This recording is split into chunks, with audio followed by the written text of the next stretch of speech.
Well, good morning and welcome to SouthPoint Church. Is the 10 o'clock service fired up this morning? This is why I love the 10 o'clock service. We want to say hi to those of you here in the room. We want to say good morning to those of you online, whether you're on Facebook, YouTube, or a website.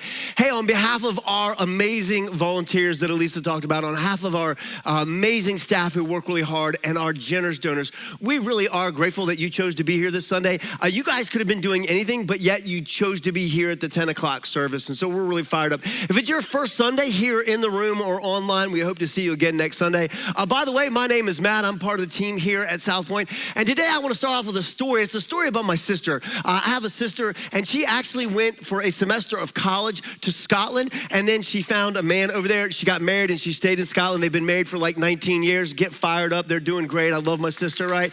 But I have a wedding story I want to tell you, but I want to tell you the reason I'm going to tell you this wedding story is because this story represents something that literally happens to each and every single one of us. Happens to you. It happens to me, regardless of no matter where you're at in life, and no matter what you believe, this thing that happened at this wedding happens to every single one of us. So I need to kind of set the stage because I need you to know my family went over there, and my Papa Jack, my grandfather, right, he's passed, but I need to let you know about Papa Jack. Papa Jack was a larger-than-life person. Papa Jack was 300 pounds, just over 6 foot. He would wear a giant Stetson hat. He had cowboy boots on. He had a big old buckle, and he had even those horns on his Cadillac. I mean, he was from rural North Carolina. He'd say, "Howdy, hoss," right? And he was just larger than life. He loved people. He was just gregarious and he was loud everywhere he went and told great stories. I love my grandpa. So my grandpa went over to Scotland for my sister's wedding, right? And it was kind of a couple nights before the wedding, right? And the families are getting to know each other. So there's this big dinner with the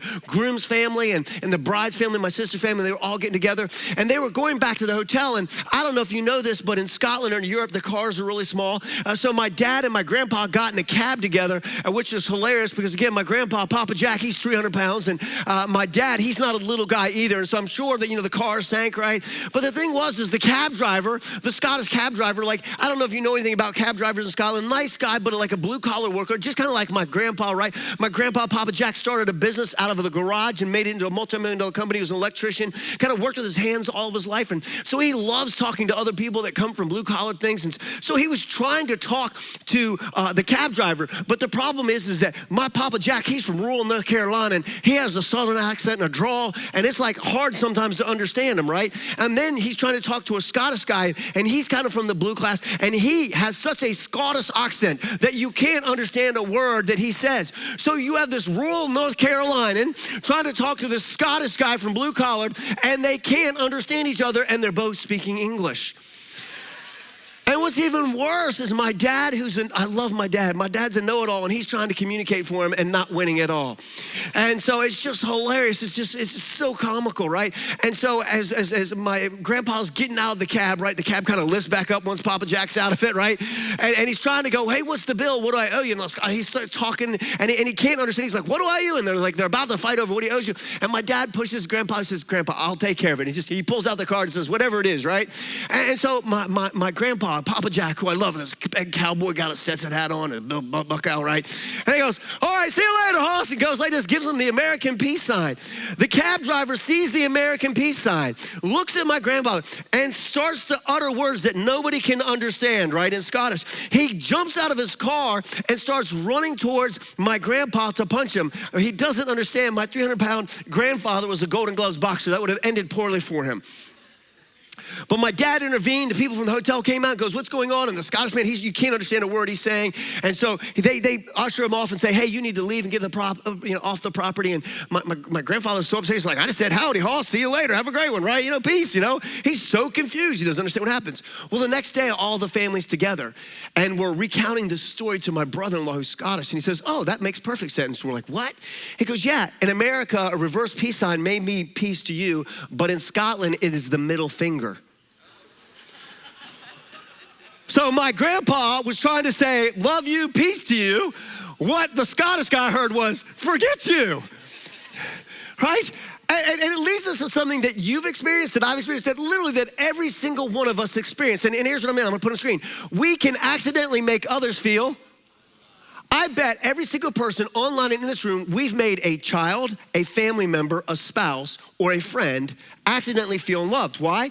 Because our good don't translate. How many times have we tried to do something that we thought was like make them feel love, and it just fell flat? Am I the only person that's ever done that?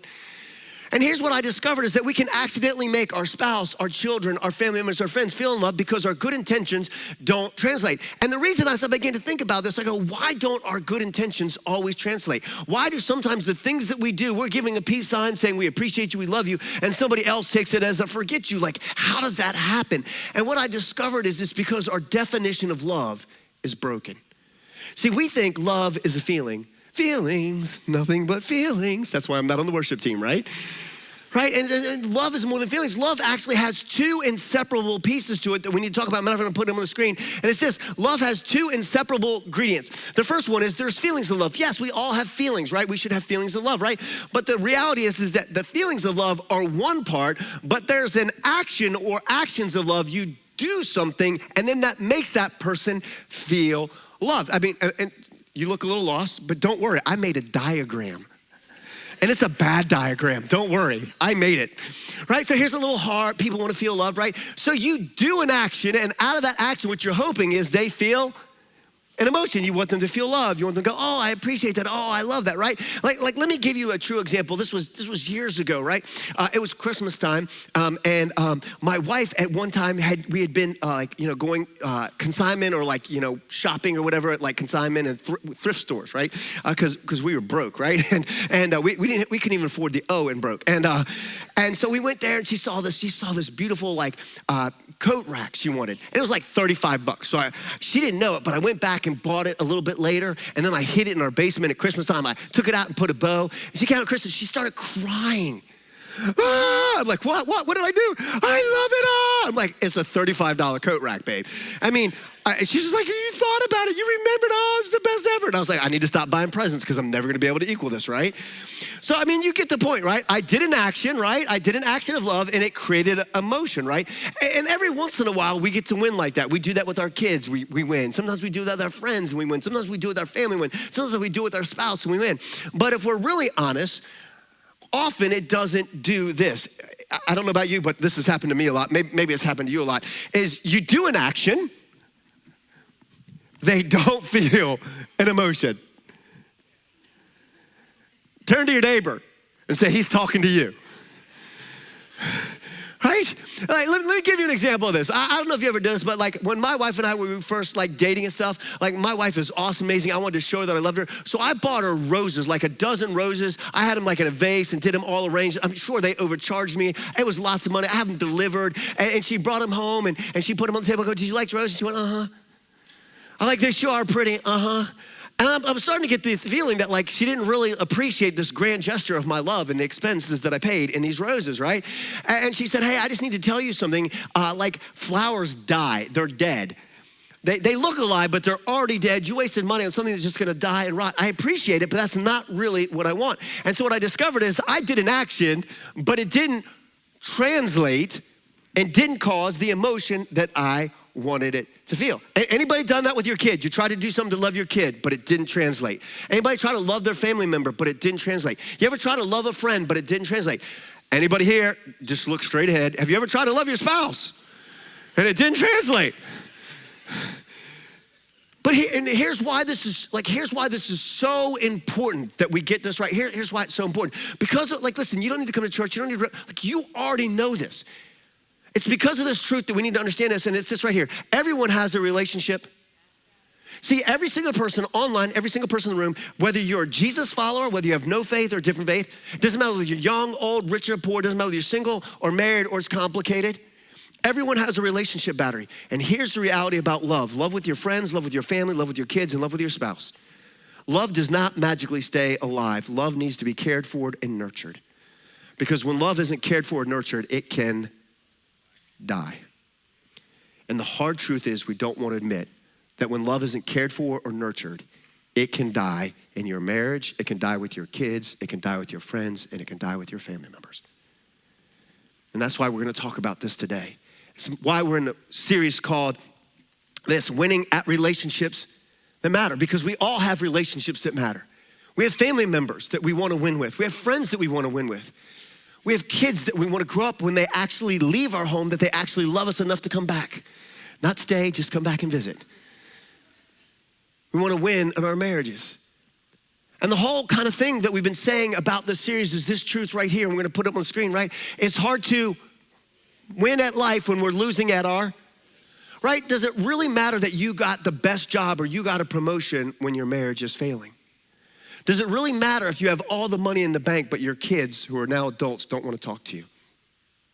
Does it matter how much the community thinks about you, how much fame you have, when your own family members don't want to see you at Christmas or on the holidays?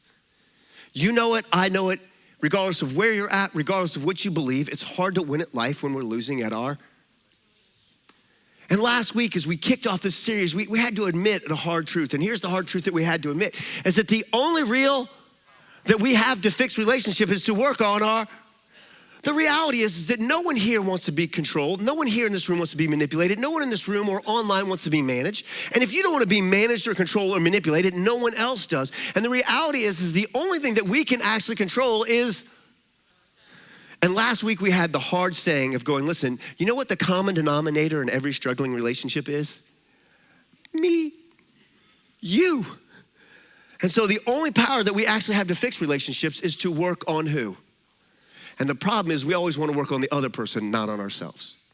And so listen, here's the good news. Today is its own message. So if you missed last week, you don't have to worry about it, right? But I really want to encourage you. It's the foundation for this series that we're going to continue for the next several weeks. So you can go to our website, but better yet, subscribe to our YouTube channel, and there you can watch on demand. Now I want to go back to our opening question. How do we not make those that are most important to us, our spouse, our kids, our family, and our friends? How do we make those that are most important to us not feel unloved because our good intentions didn't translate? And as I've been working on a relationship, I admitted last week that I'm socially awkward. I don't have naturally good social skills. I've had to learn everything. Last week I confessed that I try to be funny, but I just usually hurt people's feelings, and so I just shouldn't talk. That's why they give me a microphone, right? And what I've discovered as working in a relationship is the reason that we struggle in the relationships that matters because the definition of love that we have is often wrong. See, what I discovered is if you asked 100 people what love meant, you'd get 100 different answers. And the reality is we need to go, hey, we need a common definition for what does real, genuine love look like that works in marriages, that works in families, that works with our kids and with our parents, that works with our friends. What is a good definition of love that actually works? Because humans, we have a busted and broken definition of love. I know growing up, because of the abandonment and abuse, love for me was just a word that I used to manipulate people. And each and every one of us has a different definition of love. For us to get the right definition of love, we need to go to the one who created love, the one who is love, God our Father. And he knew that we would struggle with the definition of love. Matter of fact, Jesus knew this was so important that he made what the definition of love is so crystal clear that we don't have to miss it. It's so accessible that anyone can actually understand what the definition of love is. Matter of fact, Jesus tells us in the eyewitness account of the Gospel of John, we're gonna put up on the screen, he says, there's no greater love than this, to lay down one's life for one's friends. Jesus identifies what great love looks like. Great love looks like being selfless, and it looks like being sacrificial. See, the problem is that we believe love is a feeling. We believe love is whatever Disney tells us or the Hallmark movie tells us. I love Disney and I love Hallmark. They're wrong. Jesus is right. Jesus says what great love looks like. Great love looks like selfless and sacrificial. That's what great love looks like. And what I love about Jesus is Jesus didn't even talk a good game about this love that is selfless, this love that is sacrificial, right? Jesus actually demonstrates. We see this a little bit later in John. Jesus is about to go to the cross. And for the only time in eternity, when he's on the cross, he's gonna be separated from God the Father and God the Holy Spirit as he takes the weight of your sin, my sin, and the world's sin, and he pays our price. Before he does that, he wants to eat Passover with his friends. And we pick it up in the Gospel of John. It says this, Jesus knew the time had come for him to leave this world and he could go to the Father. Having loved his own who were in the world, he now showed. See what I love about Jesus? Jesus doesn't say love is just sacrificial. Love is just selfless. He says love has to be seen. You have to show love. You can't think about love. You can't just feel love. You actually have to demonstrate it in a way for someone to see. Jesus showed them the full extent of his love. And what does that look like? What that looks like is the creator of the universe who spoke everything into existence, got up from the table, and he took on the lowest job.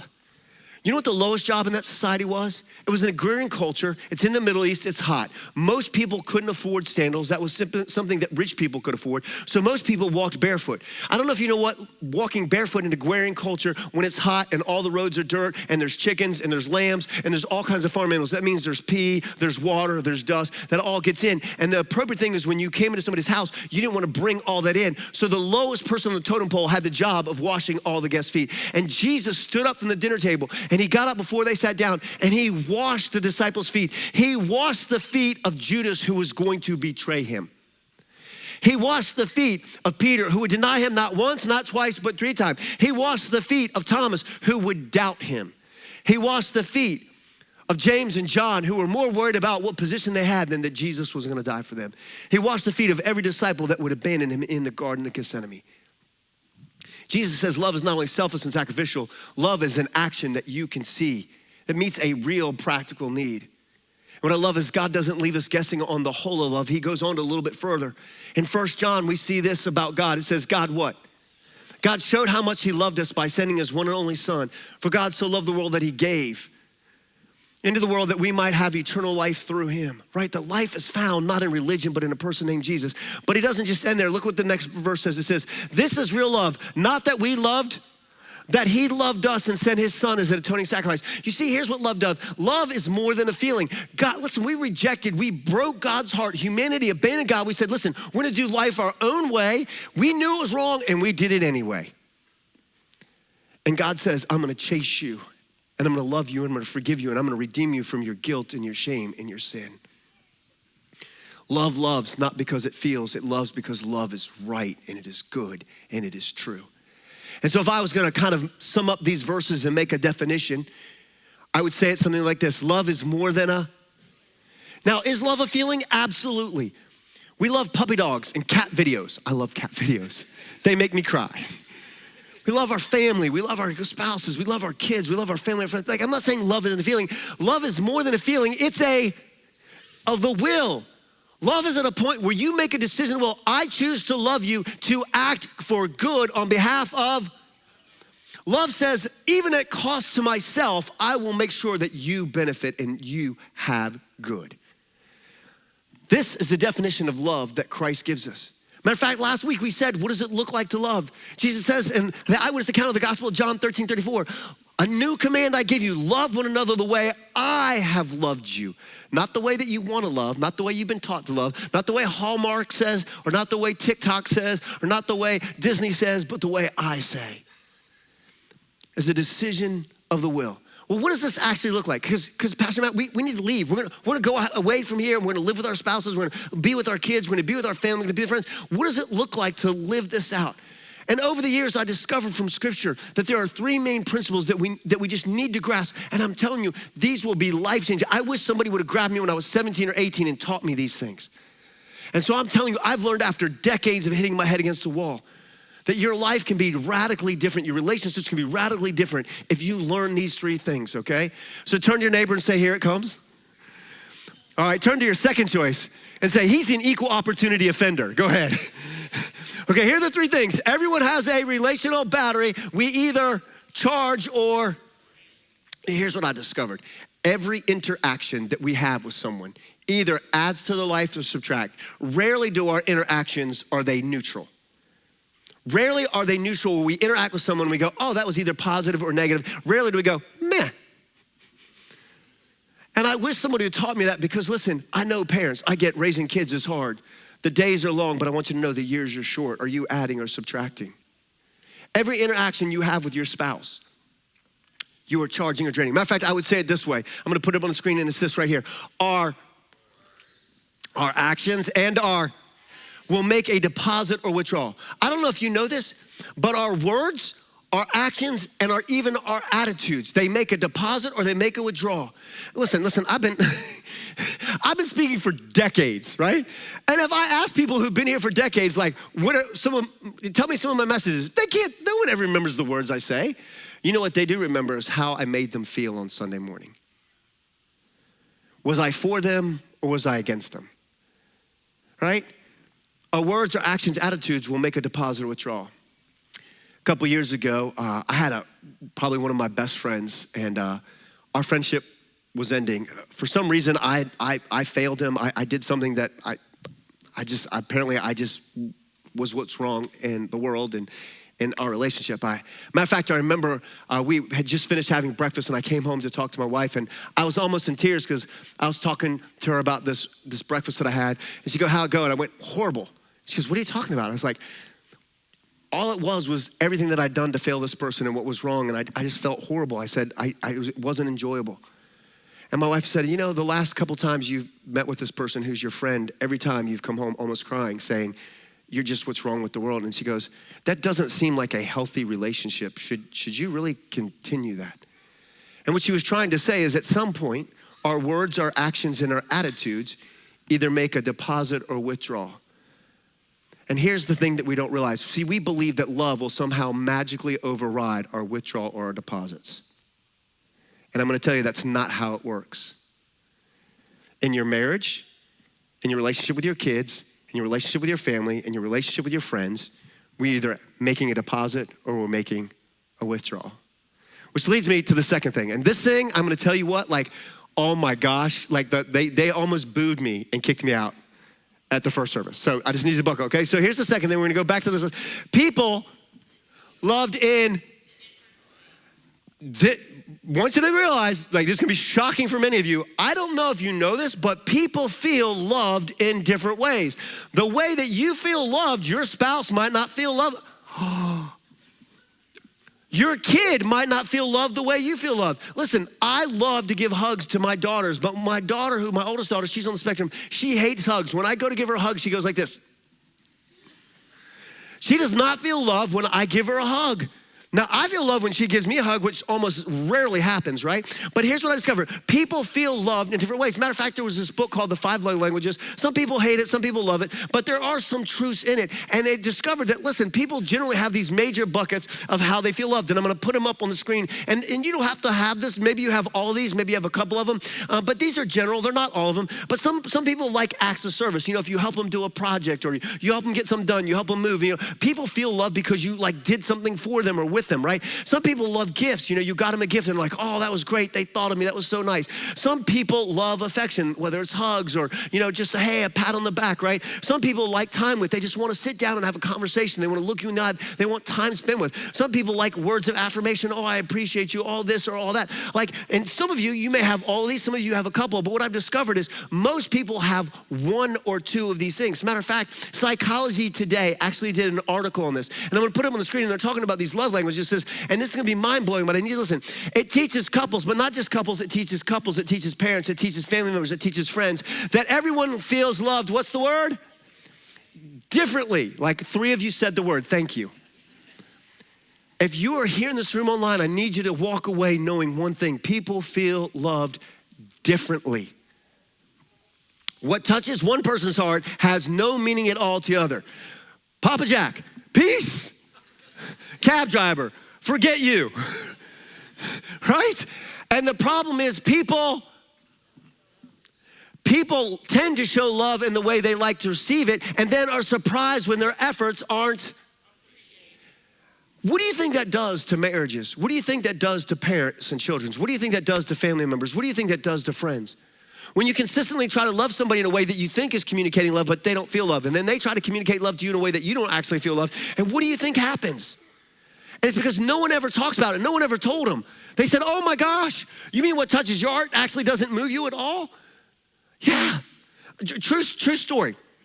I don't know whether we had just been recently married or we were still dating, but I went to a jewelry store and I saw this beautiful sapphire ring. It was so beautiful. It was big and it had diamonds and I couldn't afford it.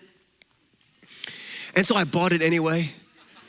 Remember I told you I was a financial misfit? That's a different sermon series. Anyway, so I bought this beautiful ring and I took it home to my wife and I gave it to her. And she was like, oh, that's great.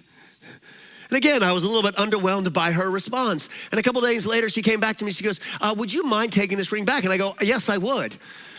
It was a grand gesture of my love, and it's beautiful, and it's flashy, and it says you're mine, and it says I love you, and like, I don't know. And she was like, how are we paying for it? Payments, I don't know. Somehow, you know, we may die tomorrow. Let's just live it up today. Like, it's bad, don't do that, but, right? And she goes, can you please take it back? And see, what I discovered is that the things that I value, my wife doesn't value. My wife values different things. I typically fall in like the words of affirmation and affection. So when we first got married, I'd come home and rub her shoulders and tell her she was beautiful, and it didn't really mean anything to her. And she would do acts of service and time spent with was my love language. And then we wondered why we felt like we were growing apart, because we were speaking two different languages and no one had ever told us. Because to feel love, you need to be shown love in a way that makes sense to you. People feel love. Now, I'm gonna stop, and you just turn to your neighbor and say, buckle up, because here it comes, okay? I can't tell you the number of times I've heard parents, married people, and family members say this to me. Well, I feel that's different for them. That's different for me. And what they've said is, different means I don't have to do it. And when you say different, so I don't have to do it, just means you're being selfish. I'm looking at every spouse in the room right now. Using the excuse, it's different for me not to love the spouse the way they need to be loved, is just being selfish. Okay, moving on to our regular scheduled programming. Back to the next one, slide. Maturity is acting in love even when we don't. Now, I raised kids. I need you to understand something. There wasn't one time as a parent I said, I can't wait to change a poopy diaper. Can you poop, babe? I can't wait. Come on, kid. Never once did I feel that way. But I changed their diaper because I love them. And what I discovered is that big boys and big girls, or big people, whatever title you want to use, right? Is that they choose maturity as acting in love. You are the most loving when you don't feel like it. I need you to understand something. You're flawed, I'm flawed, we're all flawed. If you put flawed people in a broken world, there's always gonna be friction. You are not gonna feel in love all the time. Somebody say amen. You're not gonna feel in love with your kids. Sometimes you're gonna wanna give them away. You're gonna wanna bring them to church and go, can I leave them here? Anybody wanna adopt them? Right? I mean, sometimes you'll say that about your spouse. We'll say that about our family members. You've ever heard the saying, you can pick your friends, you just can't pick your family, right? Like, we've all said that at some point. My microphone here is getting a little messed up. We're getting it there. There we go, okay? And so, but what we know is that maturity says, I choose to love you regardless of how I feel. And that you are the most loving when you actually love someone when you feel like it the least. Because that's exactly what Jesus did for us. Timer tells me I need to be done, so if I was gonna sum up the whole message, I'd sum it up this way. To feel, we must see love in a way that, my question is do you know what moves your kids? Do you know what moves your family? Do you know what moves your friends? Do you know what moves your spouse? Are you showing them love in a way that actually causes them to feel loved? Because many times we try to give love in a way that we would receive, but it doesn't actually do that. And our good intention gets lost in translation. But how can we win? Is we follow Jesus' example of selfless love, where it's not about me, in practical ways that meet the needs of another. I'm ashamed to tell you that I grew up pretty broken. Between abandonment and abuse, I didn't really know what love was, and struggled for decades to actually live out the love of Jesus. I mean, you have to understand, my adopted mom and my adopted dad, I love them. They took me when I was about 16, right? And I was about 18 or 19, and they said, hey, listen, you're living in a house, you need to do chores, and so you need to take out the trash, you need to do the dishes, you need to do these things. And I said, okay, but I wasn't really good at doing chores. I'd forget to take out the trash, I'd forget to do the dishes, because I was just 18 and dumb, right? And I just wanted to do my thing, very selfish, right? So my parents tried to think of like, hey, how can we get him to actually do it? They said, I know it, we'll charge him. This was in the 80s or 90s. We're gonna charge him $20 a chore. That'll put hurting on his bank account. And you know what I did? I just go, great, at the end of every week, I'll write a check. Think about how selfish that was. That I would write a check to people who would put a roof over my head and food on my table. I couldn't even help out. And what I discovered is that's not what love is. You know who taught me to love? Jesus. Because Jesus does what nobody else does. Jesus showed up in my worst place when I was undeserving. And not only did Jesus show up, Jesus put up, and he fixed in my life what I could not fix for myself. And Jesus taught me that love isn't based on how I feel, but on what is right. And it took me decades to learn to love like Jesus. But I want to tell you something. We can learn to love the way that he loved us, because that's the command. If you're here and you're not a follower of Jesus, this isn't a command for you. But if you've said yes and fully surrendered to Jesus, then to love one another the way that he loved us is not a suggestion. It's not a good idea. It's not something we put on a bumper sticker or on a calendar. It's a core command of our life to love one another the way that Jesus loved us, which is selfless and sacrificially. It's to meet the practical needs so that they can feel loved. And it's to love regardless of how we feel. Because when we love like Christ loved, then we can win at the relationships that matter most. Would you stand and pray with me, please? Hey, God, thanks for loving us. God, when we ran away, God, when we rebelled, when we said, God, we want to do life our own way, and we broke your heart, God, you still pursued us. God, thank you for giving us the right definition of love, that it is selfless, that it is sacrificial, God. God, that it meets practical needs, that it shows up in real everyday life. And thank you, God, that even when you were heartbroken, you chose to love us. God, I pray that you would help us to love those that are important to us, God. Matter of fact, we would love everyone the same way that you loved us, God. That it would be a decision of our will to use our words, our actions, and our attitudes in a way that make deposits on behalf of another. Let us follow you, God. Thank you for the wisdom and the grace that you teach us. This is our hope and our prayer in Jesus' name, and all who agreed said,